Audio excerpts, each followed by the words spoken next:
Hey guys, so today we're going to be making one of my favorites. This is a peach cobbler cheesecake with an entire peach cobbler as the crust. It is so good.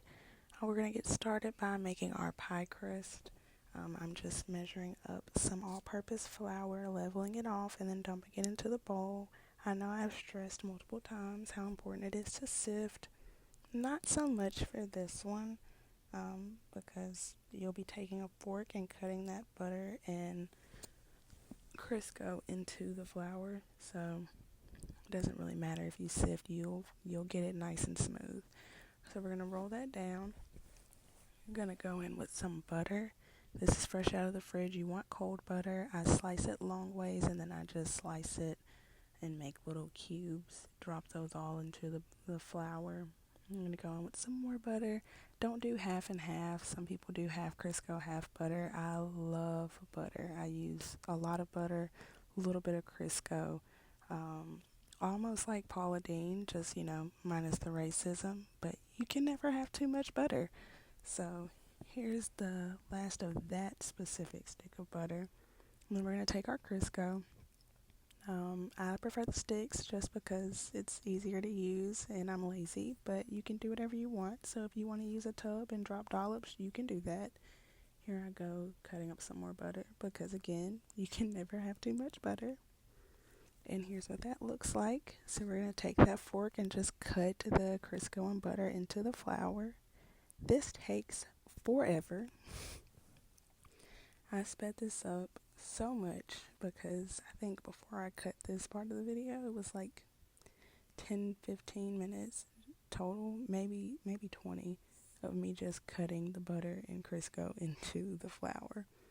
The consistency you're wanting is this kind of sandy looking mixture. You can see that it's still not fully incorporated. There's still little lumps, but you'll just mash those in some more. Once you feel like it's smooth enough, you'll go in with some ice water. This is just water that I poured up and add a few ice cubes to. I use a spoon. You use about 4 tablespoons, a fourth a cup of water, of that cold water, because that butter's cold. You want to keep this mixture cold. Eyeball it, add more water as needed. So I'm pouring some in there and then we'll go in with our hands and just knead this crust together. You want to make it one solid ball of pie crust. Add in some more water because I needed it, and this just helps it bind better together. And we're just going to do some more kneading, more water, kneading that dough together. And almost, it gets a little messy. And there we go. So now we're going to take some canned peaches. I use the ones that are in heavy syrup. Add in some sugar, some flour, that's our binding agent, a little allspice, and then I'm going to go in with some cinnamon. I know I should have set the phone up, but I wanted you guys to be able to see inside the pot. So, I'll figure it out as I go along. Stirring that up, this is just a pre-stir. That flour is not going to mix well until it starts cooking. Going to turn the eye up to about medium heat, and then we're just going to stir this consistently while it cooks. You're going to keep cooking it until it's kind of thick and bubbly. You want that syrup to get nice and thick, and that's what that flour is for. You can add more flour as needed if you see it's not getting as thick as you like. But yeah, we're just going to stir it until it gets nice and thick. You see that syrup is looking a little cloudier. That flour is starting to mix in as it gets hotter. Here it is starting to bubble.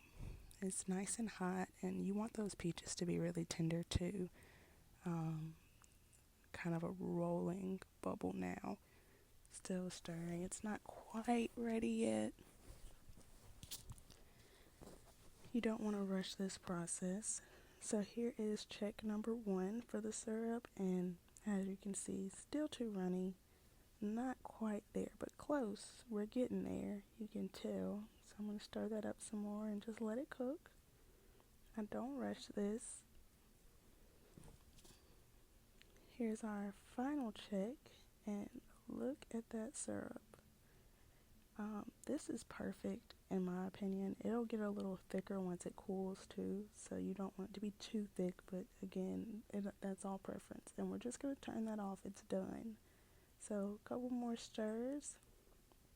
Now once it's done, you are going to go in with some butter,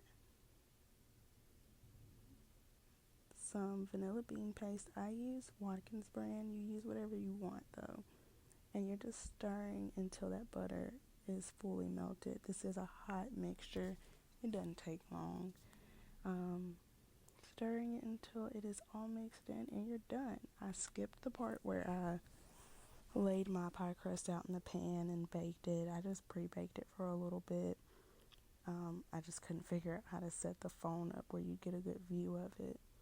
But I filled the pan up about a third of the way. You want to leave plenty of room for that cheesecake, and I do bring the crust all the way up the pan because I want the crust to be on the cheesecake as well. So we're just going to dump that in about a third of the way, spread it out nice and even, and then we'll go in with another layer of pie crust, bake that for a little bit. There's that pie crust. We'll let that bake for about 10 minutes, and then while it's baking, we'll start on our cheesecake portion. So I use Philadelphia cream cheese, 4 blocks. I wish I had pre-opened these because I, for some reason, just struggle opening up cream cheese. I don't know why it's so hard to open that little container. But we're going to go with 4 blocks of cream cheese, some Daisy sour cream. I eyeball it a little bit, about half of the container. I think I've been doing this long enough that I know what half looks like. And then we'll go in with some sugar. Gonna attach my whisk attachment to my mixer, and then we're gonna beat the shit out of it. You just want to beat this mixture until it is nice and smooth and all of those ingredients are fully incorporated, no lumps. Doesn't take super long. This is easier than the rest of the portion, but you'll pause, add in some vanilla bean paste. I opted for a vanilla cheesecake for this just because didn't want to do too much since we already have that peach cobbler portion. Don't want to overwhelm you with flavor. So I'm going to take my spatula, scrape down the sides, use that whisk attachment to scrape off the excess, and then beat it some more until it is nice and smooth. You want to do this now. So we're adding in our eggs one at a time. You don't want to overmix it just until all of the yellow disappears, which is why we beat it so much before the eggs. As you can see, that yellow disappeared. One more egg.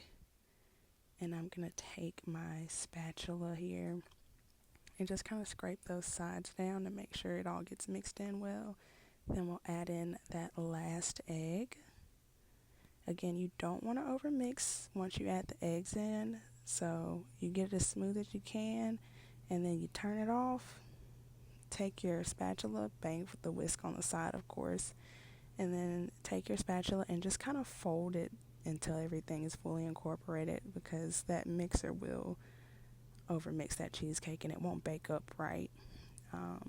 Gonna pour that into my cheesecake pans with those already made peach cobblers. And I'm just gonna pour some more peaches and syrup on the top. You can opt out of doing this part. I'm just extra. So I thought I was about to go ahead and swirl it. But of course I felt like I needed some more peaches. So this is just for design reasons, and of course it adds a little peaches on top, but you'll just lightly swirl in that syrup and peaches. And it creates a cute little design on the top. Once it bakes up, it'll keep that design. So just swirl that in. I made 2 little ones, so I'm going to do the same with this one. Now these are going to bake in a water bath. You're just going to get a big pan, fill it up with water. I like to use the crock pot bags, the oven bags, and I put my cheesecakes in those so they don't get water in the pan. They bake for an hour and a half. Let it sit in the oven with the oven off for another hour, and then let it sit in the fridge for 5 hours. And then it's ready to come out of that pan, and this is what it's going to look like A little slower than I thought. This is what that final product looks like again. And look at that cross section. You guys let me know if you have any suggestions for the next one and what you thought. Like and comment if you enjoyed the video. Thanks.